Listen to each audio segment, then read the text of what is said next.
Halte 22, la séance avec Allah.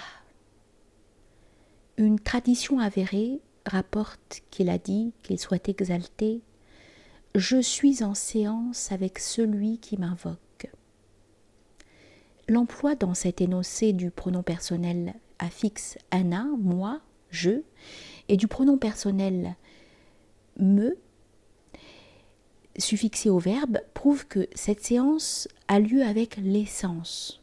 En effet, la séance essentielle avec Dieu ne peut se produire que si on le mentionne avec les noms de l'essence, comme Allah, El-Huwa, le soi, lui, El-Haqq, le vrai, la vérité, El-Ahad, l'un, absolu, et les noms sous forme de pronoms personnels.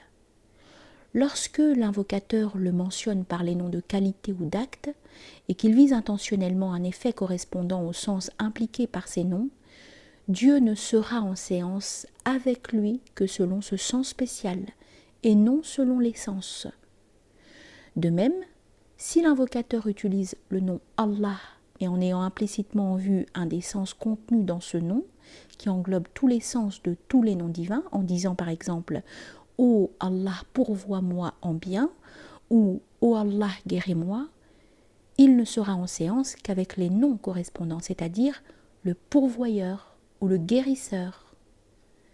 Tout nom divin de qualité ou d'acte a deux aspects. Par l'un, il se réfère à l'essence, et par l'autre, il se réfère au sens particulier de ce nom. Ainsi donc, par le premier aspect, il est identique à l'essence, et par conséquent à tous les noms, sa qualité recouvrant tous les noms, et par contre, par le second aspect, il se différencie de l'essence et de tous les autres noms. C'est en ce dernier sens qu'il faut comprendre sa parole, qu'il soit exalté, le jour où nous rassemblerons ceux qui craignent pieusement auprès du tout miséricordieux, comme en ambassade. Sourate 19, verset 85. Dans la mesure où celui qui craignait pieusement n'était pas en ce monde en séance avec le tout miséricordieux, il était avec l'un des noms de majesté, comme le vengeur, le réducteur, le violent dans le châtiment, etc. De fait, la séance avec les noms de majesté exclut la séance avec les noms de beauté, comme le tout miséricordieux, etc. Et c'est pourquoi il était porté à la pieuse crainte. Aussi Allah, qu'il soit exalté, le récompense-t-il en le rassemblant avec le groupe délégué auprès du tout miséricordieux, pour qu'il lui soit fait miséricorde, qu'il soit honoré et rempli de grâce. Le grand connaissant Abu Yazid al-Bistami saisit ce sens lorsqu'il entendit quelqu'un réciter « Le jour où nous rassemblerons ceux qui craignent pieusement auprès du tout miséricordieux, comme en ambassade », il s'exclama alors « Quelle chose étonnante! Comment son compagnon de séance peut-il être rassemblé auprès de lui ?» Ce à quoi l'imam des connaissants, Muhyiddin ibn Arabi, ajouta « Ce qui étonne n'est pas une telle parole d'Allah, mais plutôt la parole d'Abu Yazid.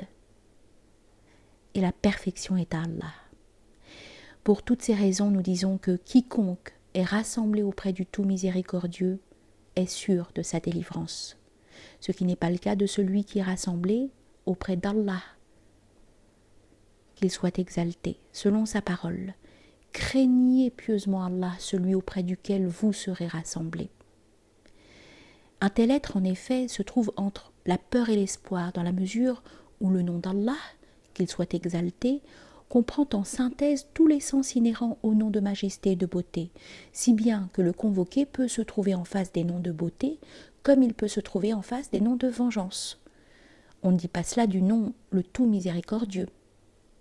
Il est vrai toutefois, qu'il a dit aussi, qu'il soit exalté, que tous les noms appartiennent au tout miséricordieux. Par sa parole, dit « Appelez Allah ou appelez Ar-Rahman, le tout miséricordieux, quel que soit par quoi vous l'appelez, à lui sont les plus beaux noms. » Mais on doit comprendre que tous les noms qui lui appartiennent et viennent de lui, englobés qu'ils sont par lui et sous son emprise, ne sont apparus que par la détente de son souffle, qui est la miséricorde même.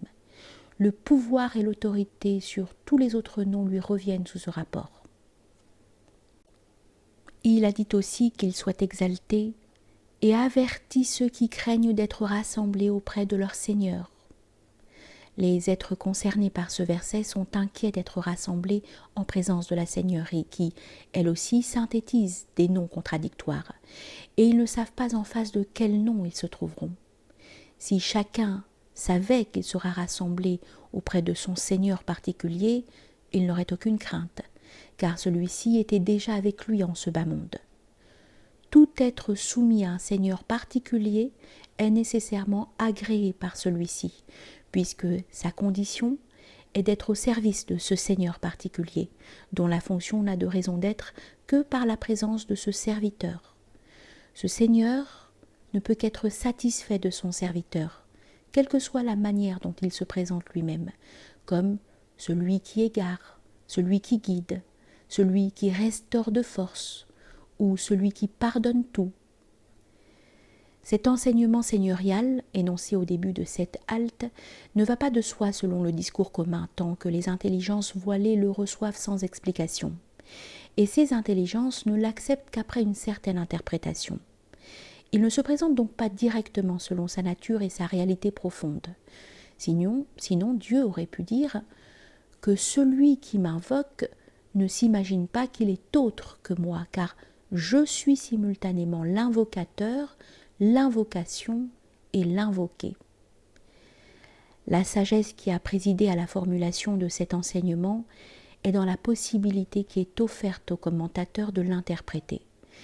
S'il en avait été autrement, et qu'il fût exposé clairement et de manière catégorique par Dieu, tel qu'il est en soi, ils auraient été incapables de l'interpréter et l'auraient refusé. Combien de traditions ont-elles été rejetées par les exotéristes, incapables de les interpréter ?